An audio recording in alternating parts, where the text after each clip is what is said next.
atë debat kam bërë sot. Se, po, e të lendisët këtë fjalorin, si kur qarë... Jo, një sekundë. Moj zemër, unë përkthej, po përkthej një libër. Fjallori Shqipës, mo. Pikërisht, pra, po e ka ndjerë akademia, mi është burim zyrtar, ti atë ke, si me thënë, fanarin ndriçuse. Janë akademikët, jo akademia, akademikët. Dhe unë t'i vë në një përkthimi, thashun, të vë lansoj, të vë abandonoj, po unë do t'i heq ka redaktoria, po mimi do t'i heqesh tek mua. Një herë, 2 herë, 3 herë, 5 herë, po pasaj do t'i heqesh do që do shtohen, mi që do bësh?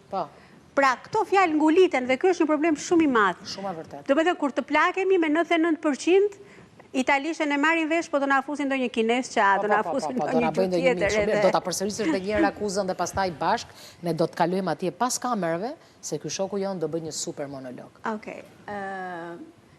Erioni dhe Ornela e quajnë akuzë, por nuk do ta quaj akuzë, për mua është një merak shumë i madh. Ju lutem, përpiquni që të mos ngulisim në gjuhën shqipe fjalë që në fakt shoqëria nuk i ka bërë ende të vetat. Ti lëm kohë shoqërisë dhe nëse ajo i bën të vetat, atëherë ato meritojnë një vend në fjalor. Para se të ikësh ti Ornela, ta them një gjë. Afrim Krasniqi, një mik i dashur Joni, vuri për kufizimin e partive politike dhe vuri re që partitë politike ishin përkufizuar si në kohën e atij që ka vdek. Do të them këtë fjali se më kanë marrë shumë i kesha të mijat edhe po janë dhe në sqarimin e koncepteve gjinore ka shumë problematika. Vajzat. Po jo vajzat. Fjala vajz është trajtuar në mënyrën më... Në mënyrë, pra, jo vetëm fjalët këto që përmendëm, por dhe mënyra se si janë shpjeguar, pra, mënyra e shpjegimit të fjalës është shumë problematike.